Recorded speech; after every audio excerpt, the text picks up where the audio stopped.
At Crimson Lights, Kane wants to pick up Lily for the launch party, but she insists they meet in the foyer of the club instead. She warns he'll have to look jinchi, thanks to the 50s theme. Taking her hand, he thanks her. It's a chance to have fun together. Lily repeatedly reminds Kane of their arrangement. This is not a date. Ashby promises there will be no expectations. He'll see her at the club later.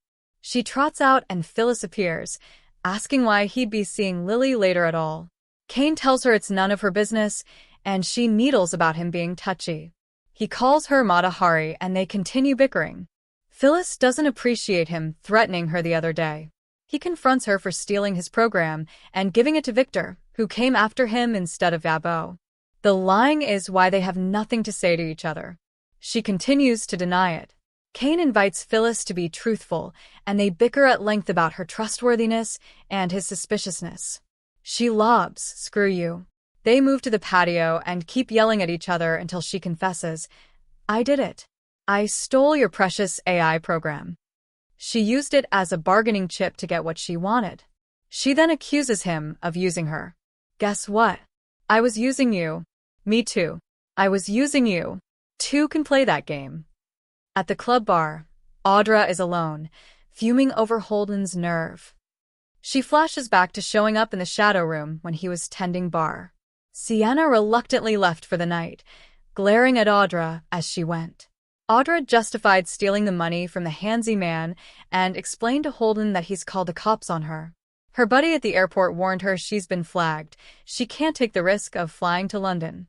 She asked Holden for help getting a new license and passport.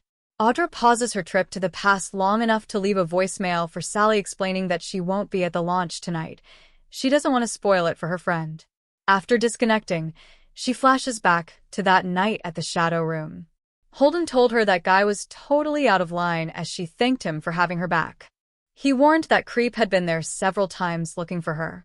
Audra sneered that he's lucky she didn't kill him. Just then, the jerk walked in and said, "I'd like to see you try." Audra recalls the handsy man threatening her and demanding his money back, but the memory is interrupted by Lily's arrival at her side. She lays into Audra for staying in town. "You must be a glutton for punishment." Audra doesn't want to engage, but Lily keeps up with the nastiness. They get into it, and Audra tells Lily she's a fool for even talking to Kane. Lily goes after her for hurting Nate. Audra urges her to simply avoid her. She has no idea what she's been through. She had to learn to take care of herself, so she's not intimidated by self-righteousness phonies like her. Suddenly, Nate appears. Nate wants them to move on. Audra explains that she was minding her business when Lily came up to her and started telling her to leave town. Flouncing out, she warns Lily she'll be sorry she crossed her. Lily laughs to Nate. At least she's gone for now. She sneers that they may never be rid of Audra Charles. At Sharon's place, Noah demands to know why Sienna wants to leave. She stubbornly declares she's made up her mind. He won't hear of her leaving. Sharon tells her son he can't force her to stay. Nick backs her up. Sienna thinks it's best to leave before Mitch shows up. Noah gets all overprotective, and she suggests Matt may be the one who needs protection from her. Sharon and Nick watch as Noah and Sienna keep debating her plan to leave Genoa City. Noah wants to know what happened to cause her change of heart. He asks his mother if she talked his lover into leaving. Sienna insists the decision was hers alone. Noah asks to speak to her alone, so Nick and Sharon head outside, where the blonde confesses that she may be the reason Sienna suddenly decided to leave.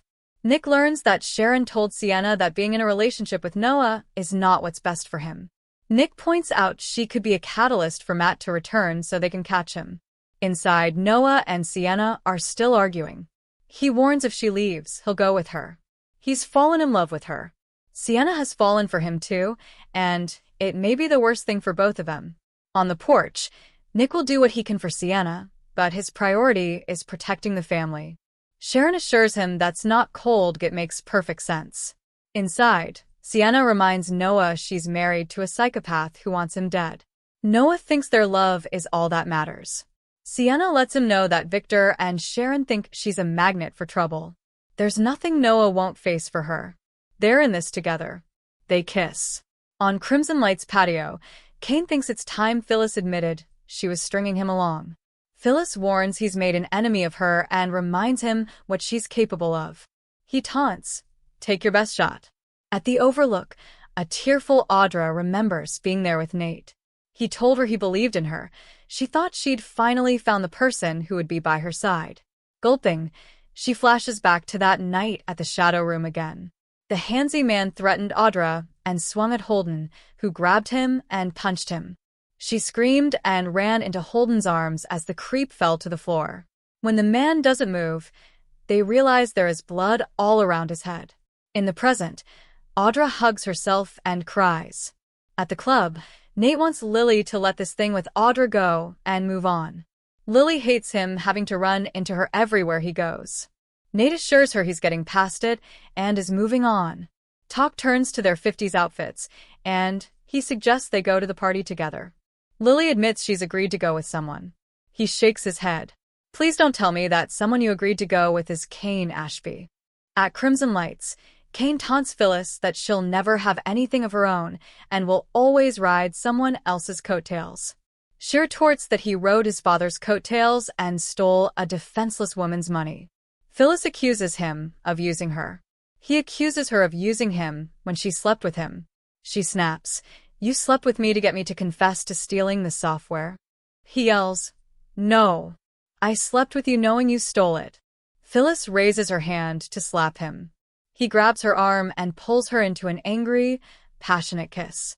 At Sharon's place, she and Nick go back inside, where Noah announces that Sienna has agreed to stick around. Nick thinks it's the right choice safety-wise, but Sharon doesn't look happy. At the club, Matt Clark walks up to revolving doors and mutters, "I forgot how much I hate this place."